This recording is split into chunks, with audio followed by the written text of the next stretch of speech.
So, Dr. Laura Johnston.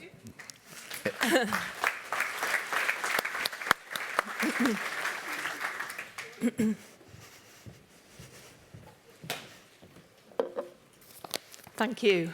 Ooh, does that sound okay? Yeah. Well, I'm delighted to be here today to tell you about the Enlighten project. This project unites art and science with a particular focus on healthcare environments. Before I go into more detail about this project, I'd like to tell you a little bit of the background to it and show you some examples of my work as a public artist in the UK. And you'll see how some of the themes in the work that I show you link to the Enlighten project quite directly. So for 20 years now, I've worked from my studio in the north of England, creating sculptural, architectural installations for all kinds of public buildings, and you can see some examples there. I work predominantly with glass, which is a magical material and all about light. Here's a picture of a sample of ordinary window glass. It's just float glass. It's been textured in a kiln. And you know that texture just creates such fabulous effects in light. So the light passes through it and you get all these highlights and patterns created quite simply. And then if you add colour to that, the whole space could change again. If you imagine this as a wall of a building, what an amazing, quite immersive experience it would be to be in a space like this. And it's always been the effect that glass can have on a space that really excited me. And it's very much part of my approach to work. Medieval artists and craftsmen were masters of the art of transforming space through light and colour. And if you enter a space like this, massive cathedral, it can be quite overwhelming. It can really impact our senses and our emotions. And the feelings this evokes can be quite similar to feelings in the natural world. You know, the wow of an amazing sunrise or a sunset, or the surprise and delight when a rainbow suddenly appears in the sky. They're very similar emotions. And I think working creatively with glass, light and reflection, we can bring some of this to architecture. My first major project, following the completion of a practice-led PhD in Sunderland, at the university there, was to create a piece of work for the National Glass Centre, and that was in 1998.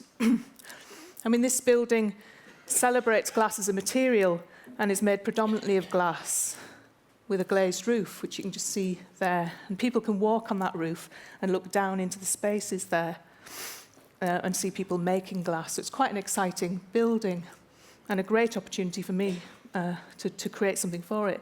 So what I decided to do was really play with the fall of light and shade in that building, because it receives a lot of natural light and a lot of direct sunlight.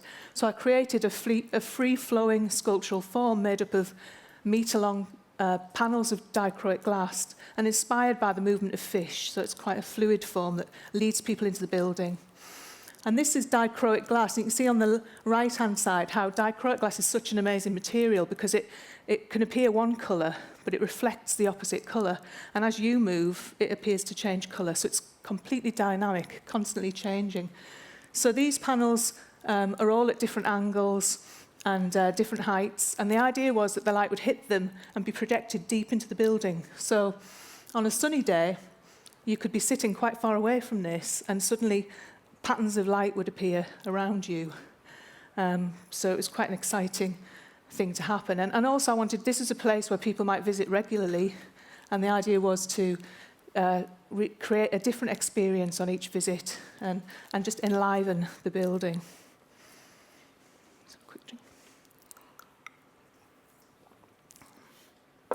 And this project is in a hospital entrance area, and I think you can see it's quite a dreary entrance. It's quite grey, and it doesn't receive any natural light. I mean, direct sunlight, rather. So I wanted to bring a bit of the excitement of the National Glass Centre piece to a context like this. And so in this situation, I managed to do this by putting lighting on top of the door vestibule, you can just see there, which is directed onto the sculpture. And this lighting comes on at different times. So what happens is we get this projected pattern of light on the ceiling there. And again, thinking that people may visit this same building again and again, hopefully this could give a sense of change and difference when people visit the building. And this project for Cadence Electronic Systems was quite an interesting one, because in this building, daylight is very carefully controlled to avoid problems of glare, which we talked about earlier today. So on the open plan office spaces that run off the central space, the blinds close when the sun comes out, creating a constant level of lighting which is comfortable to work in. But interestingly, in the central space where people would have a relax, a breakout time, have a coffee, the same level, constant level of lighting would be experienced. And when I visited the building before creating this piece of work, people complained to me that it was quite a strange feeling, quite a static feeling in that central area, and they found it quite odd.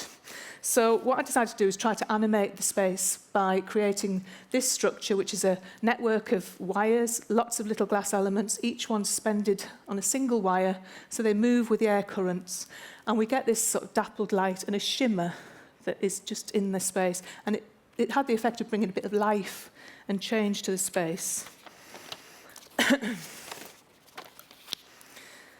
So in this most recent project for John Lewis, my intention was to animate the vast ceiling area that you can see there, and this time using stainless steel panels that are curved panels, tilted at different angles.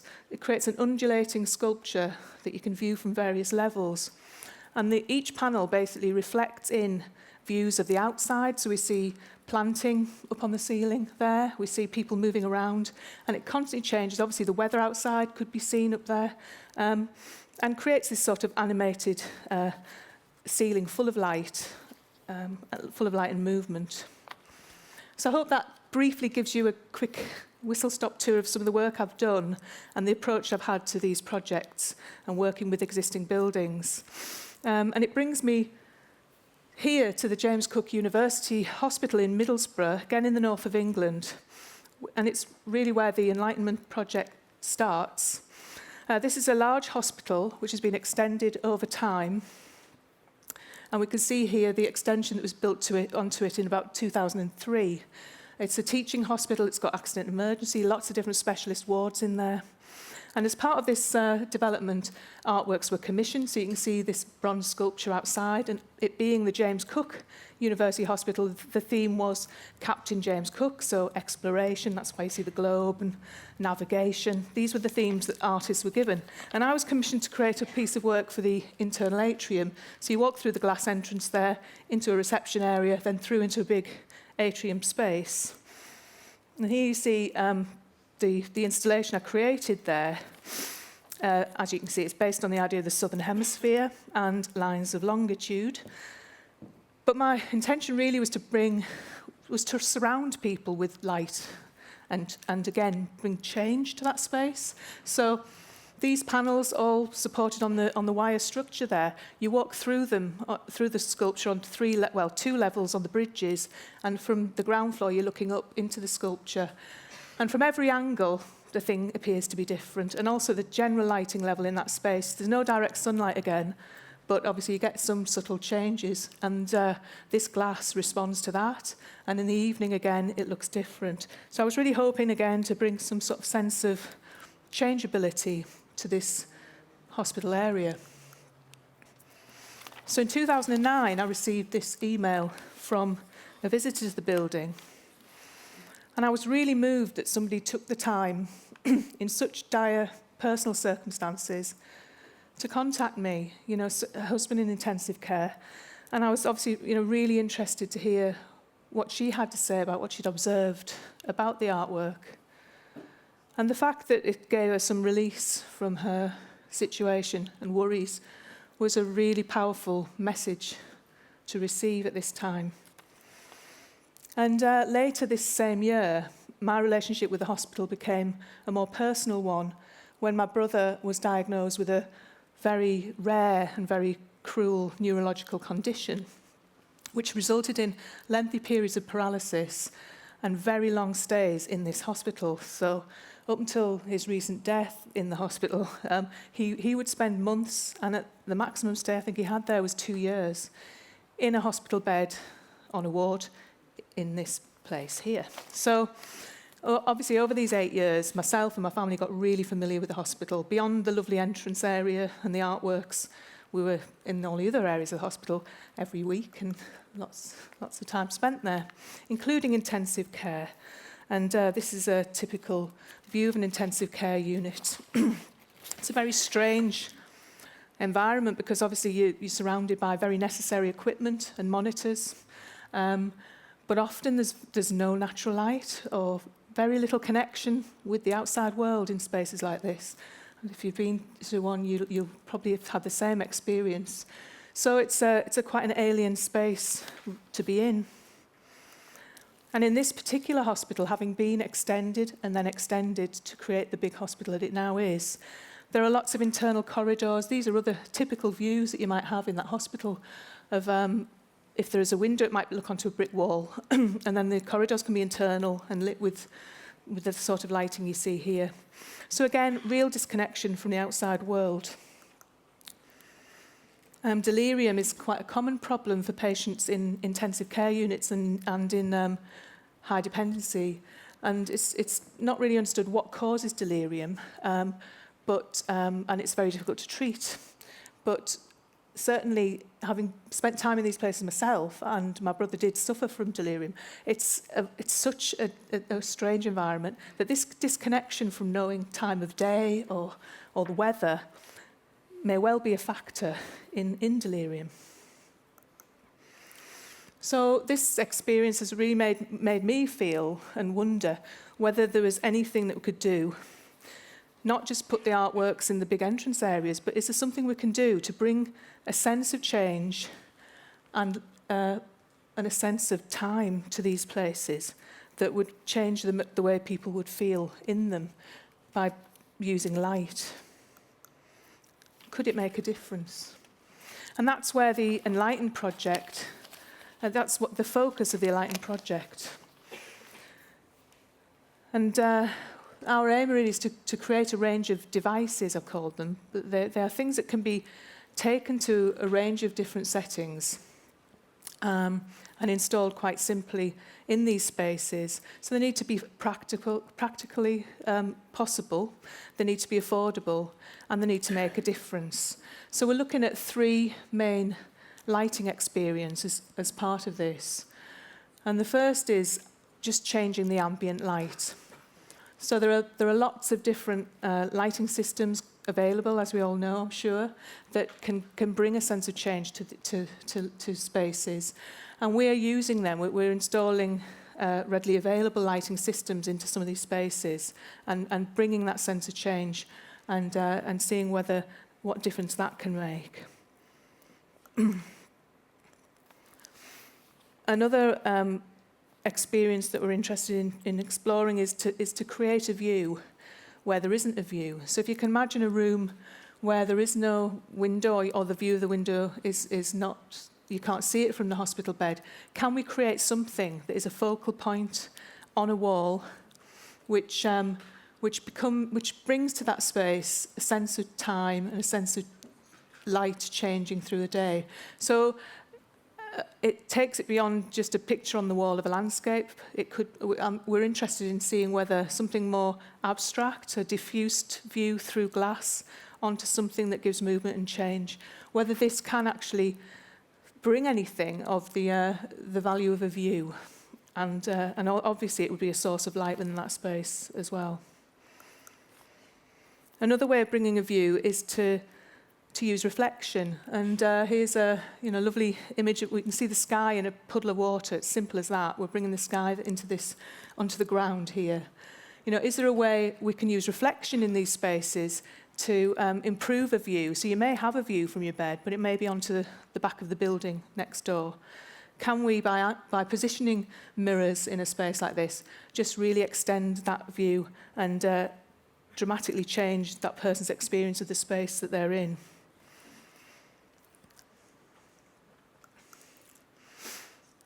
Kinetic light effects are the other area that we're very interested in exploring. And obviously, in nature, light interacts in nature with trees, light on water, and it'd be lovely to bring a sense of this into some of these spaces. Is this possible? And this is something that we're exploring.